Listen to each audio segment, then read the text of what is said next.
दहशतगर्दों के सहूलतकार अफगान तालिबान पाकिस्तान को डसने से बाज ना आए। वाना कैडेट कॉलेज पर हमला और इस्लामाबाद में होने वाले खुदकुश धमाके के ताने बाने अफगानिस्तान से जा मिले। सारी सूरत सामने आने के बाद मारखोर भी हरकत में आ गया। मारखोर की जानिब से अफगानिस्तान में किन किन इलाकों को निशाना बनाया जाएगा और पाकिस्तान की हिकमत अमली क्या होगी, इस सारी सूरत हाल के बारे में बात करते हैं अफगान अमूर के माहिर सीनियर सहाफ़ी और तज्जियाकार अहमद मंसूर से। जी अहमद, मारखोर हरकत में आ गया, ताने बाने अफगानिस्तान से जा मिले, सारी सूरत हाल क्लियर हो गई। अब पाकिस्तान का अगला हदफ क्या होगा, पाकिस्तान की जानिब से क्या इकदाम किए जाएंगे ताकि इन दहशतगर्दों का सर कुचला जा सके। देखें अदील, आज अगर हम इस पे बात करें तो जो वाना कैडेट कॉलेज पे हमला किया गया उसकी बहुत ही अहम जो तफसीलात हैं वो भी सामने आई हैं, और जो खुदकुश हमला इस्लामाबाद में कचहरी में हुआ उस हवाले से भी अब शवाहद सामने आए हैं। तो ये आपने मारखोर की बात की, तो मारखोर अफ़गानिस्तान में और अफ़गान तालिबान और टीटीपी का जो नेक्सस है और साथ रॉ जो उनका सरपरस्त है, और वहाँ से अहकामात, हतमी अहकामात तो वहीं से आ रहे हैं, पूरा मंसूबा ये फिर मारखोर सामने ले आया है। और आपको मैं ये बता दूं कि जो इस्तांबुल मुज़ाकरात भी उसमें अफ़गान तालिबान कुछ ड्रामेबाजी करने की कोशिश कर रहे थे, वो भी उन शवाहद की वजह से वो ड्रामेबाजी कामयाब नहीं हो सकी जो मारखोर ने सामने रखे थे। तो मैं आपको ये अभी जो इस की तफसील बताने जा रहा हूँ, ये बड़ी होशरबा है। आपने नूर वली महसूद का नाम सुना होगा, जो टीटीपी का कमांडर है और अफ़गानिस्तान में है।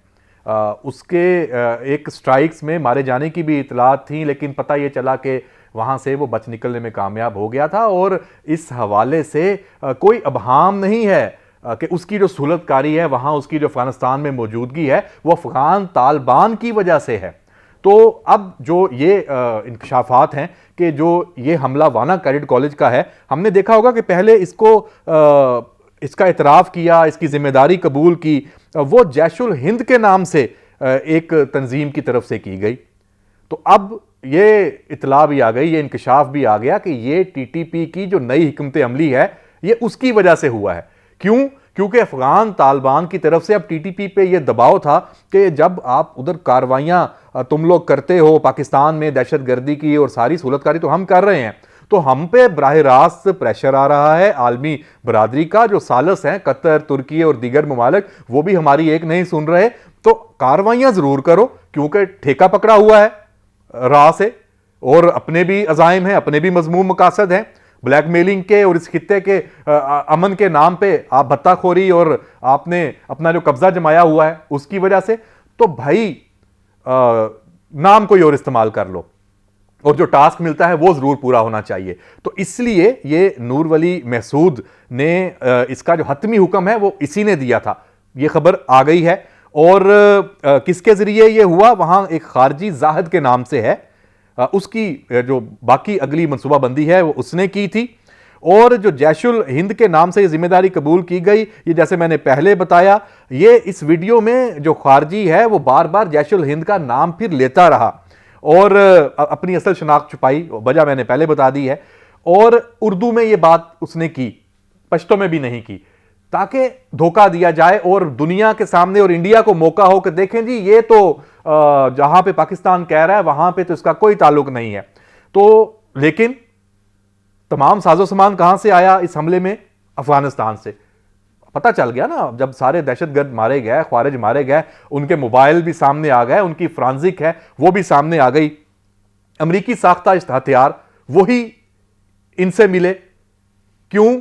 क्योंकि अफगानिस्तान से आए थे, और अफगानिस्तान में जो अमेरिका हथियार छोड़ के गया है, और पाकिस्तान का तो ये हर हमले के बाद इस मौकफ में मजीद वजन आ जाता है कि जो ये दहशतगर्दी हो रही है, जो टीटीपी, अब तो अफगान तालिबान भी खुलेआम पाकिस्तान को धमका रहे हैं, सब कुछ कर रहे हैं।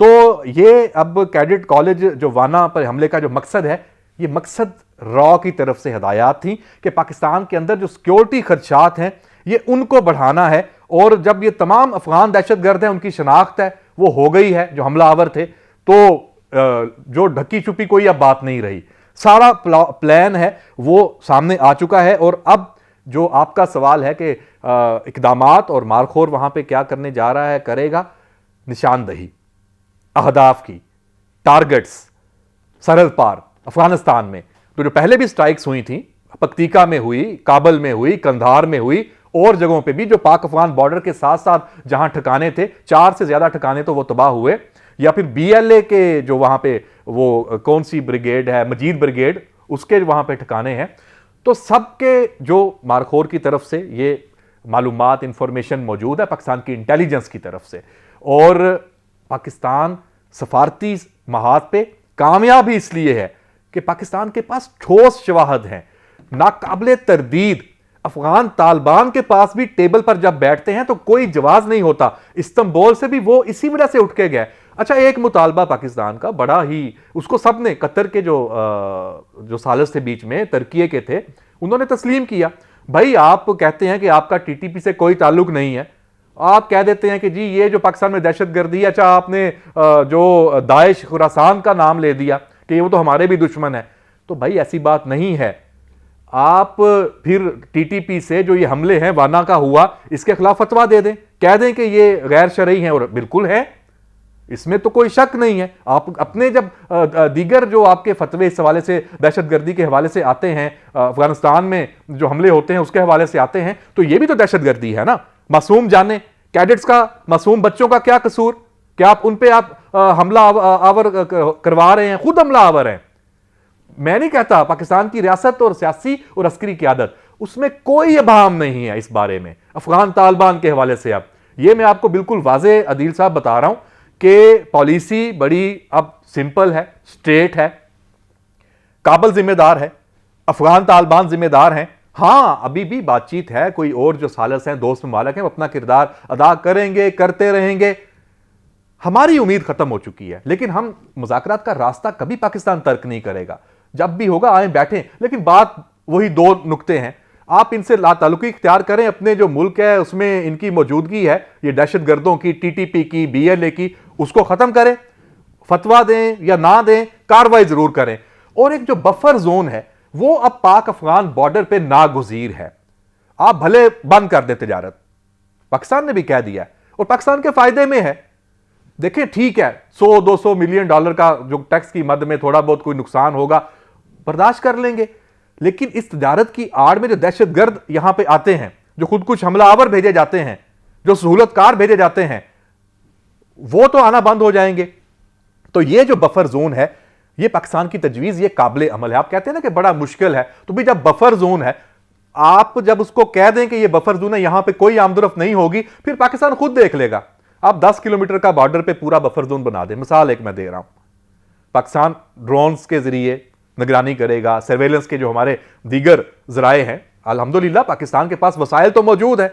मार्का हक में इतनी बड़ी दुनिया की फौजी ताकत इंडिया के साथ आपने देख लिया, उसकी एक एक नकलो हरकत हमारे सामने थी, और किस तरह अहदाफ को निशाना बनाया।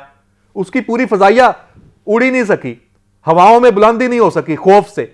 तो भाई अफगानिस्तान में ये बफर जोन बनेगा, निगरानी भी हम खुद करेंगे। जो नकलो हरकत होगी, जो उस बफर जोन में आएगा, मारा जाएगा, बात ही खत्म हो जाएगी। तो फिर जो पाकिस्तान का ये एक मौकफ है, मुतालबा है, वो खत्म हो जाएगा कि अफगानिस्तान से दहशतगर्द आते हैं। आप अपने इलाके में खुश, हम अपने मुल्क में खुश, आप अपनी हुकूमत करें, आपको पाकिस्तान से ताउन नहीं चाहिए, ना लें, अपनी मर्जी से, आपका मुल्क है, आप संभालें, अपने अवाम के आप जिम्मेदार हैं, आप उन पर कब्जा करके बैठे हैं, हमें कोई इशू नहीं है। लेकिन जो एक आलमी किरदार होता है, जो इंसानी हकूक की खिलाफ वर्जियां हैं, जो खवातीन के हकूक का मामला, पूरी दुनिया भी देख रही है इस सारे मामले को, और पाकिस्तान को भी यकीनन इस पर तकलीफ होगी, लेकिन वो एक सफारती और अखलाकी उस हवाले से आवाज बुलंद करना होता है, पाकिस्तान करेगा। अब अफगान अवाम है, वो खड़े हैं, और अब आप ये भी मारखोर पे डाल देंगे कि वहां तालिबान के ऊपर हमले शुरू हो गए। भी मारखोर ने तो अब काम करना है, पाकिस्तान की कौमी सलामती को यकीनी बनाना है, इंडिया के खिलाफ, रॉ के खिलाफ मुतहर्रक है, काम पूरा, आंखें खुली हैं, कान बिल्कुल हर चीज से वाकफियत है, अफगानिस्तान में भी है। और भाई अफगान तालिबान, मारखोर अगर आपको नहीं जानता तो कौन जानता है।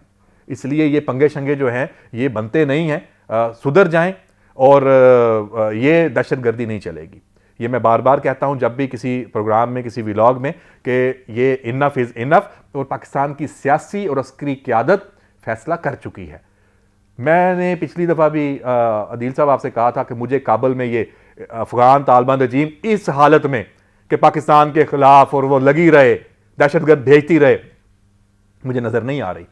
और देखते हैं ये मामला आगे कहाँ जाता है, और इस पे फिर आपसे यकीनन आइंदा भी बात होती रहेगी। बहुत शुक्रिया अहमद मंसूर, आपका बहुत शुक्रिया। जी बिल्कुल, अहमद मंसूर ने बड़ी तफसील के साथ आपको इस सारी सूरत हाल के बारे में आगाह किया और यह भी बताया कि हमारा अगला हदफ क्या हो सकता है। अदील अहमद और अहमद मंसूर को इजाज़त दीजिएगा। अल्लाह हाफिज़।